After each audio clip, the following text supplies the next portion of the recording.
What's up guys, another fight on this week's card. We have Bryan Battle getting a massive upgrade in opponent here as he drops down to 170 against Takashi Sato.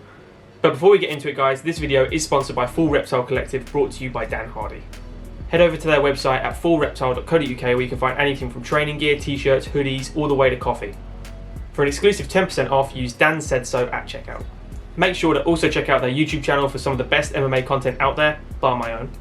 Let's get back to the video. Alright guys, we'll start with Pooh Bear Bryan Battle, because this is a guy I'm not going to give a massive amount of credit to straight away. Yes, he has a win over Andre Petroski on the worst season of The Ultimate Fighter I've ever seen in my life. Not being harsh at all. I think that's fair. If anyone says it's one of the best or they enjoyed it, I'd debate them quite heavily on that one, I think. He looked alright on the last time out, but it was against a guy that was basically a punching bag. Gore did nothing. Didn't return fire, was completely controlled with the high volume maybe of Battle, but I don't think it was necessarily Battle doing really good. He was exhausting himself in different places where he probably shouldn't be.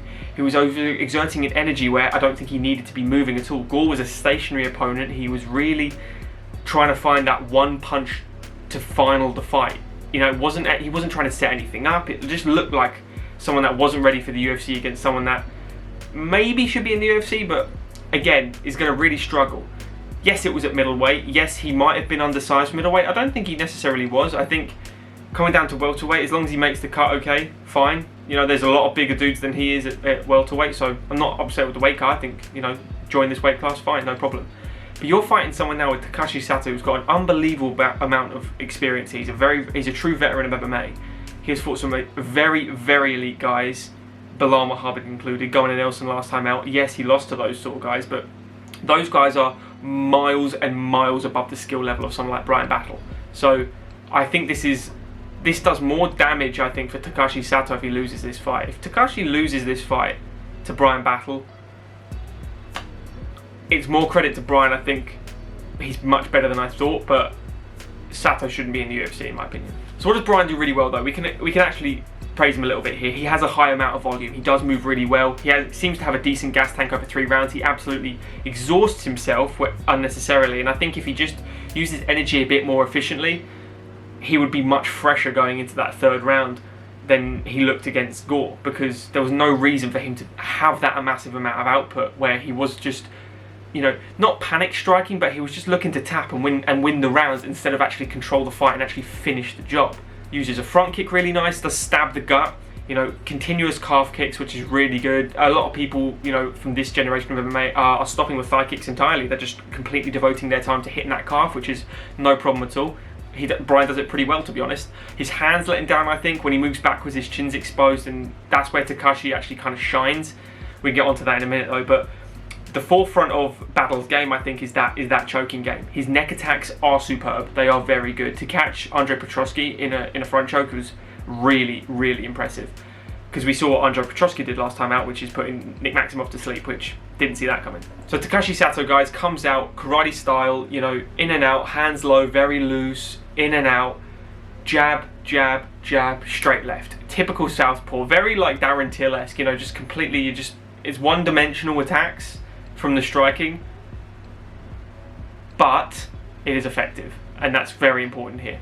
Go back to Ben Saunders, go back to Jason Witt, which are probably the opponent level of Bryan Battle in this scenario. He dominates them, he controls the space, he pushes them back, with Bryan's chin going to be, you know, quite exposed here when he moves back. That left down the pipe is going to be all there for Sato. Grappling exchanges, I think he's very underrated. I think his judo is very good, excellent trips as well.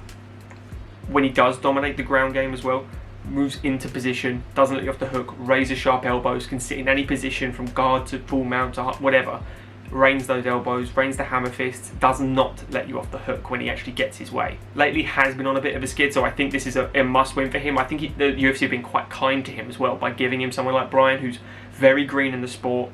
You know, he's got a great amateur record, fair enough. So far as a pro, doing decent, but the level he's fought as a pro, not great. Other than Petroski win, which has gone quite well. I really hope I'm wrong about Bryan, but Takashi to me just has everything in his game to kind of beat him. He's very hard to submit, Takashi Sato. I know he has been submitted, but he's on a 2-fight skid to Gunnar Nelson and Miguel Baeza. So much better than Bryan, especially Baeza. Like, Baeza is very, very good. Maybe I'm being harsh, guys, but I think Takashi Sato wins this one quite comfortably. I think he's far superior in skill level. I think he's been through the mill, not taken crazy damage or anything.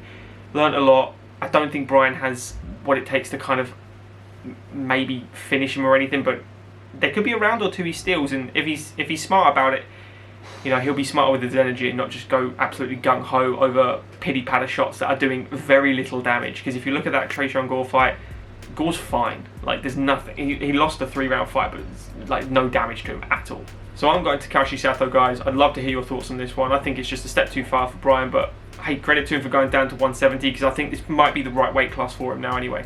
Let us know, guys, in the comments below what you think. Like the video if you have enjoyed it, guys. Subscribe to the channel if you are new, and we'll see you in the next one. Cheers, guys.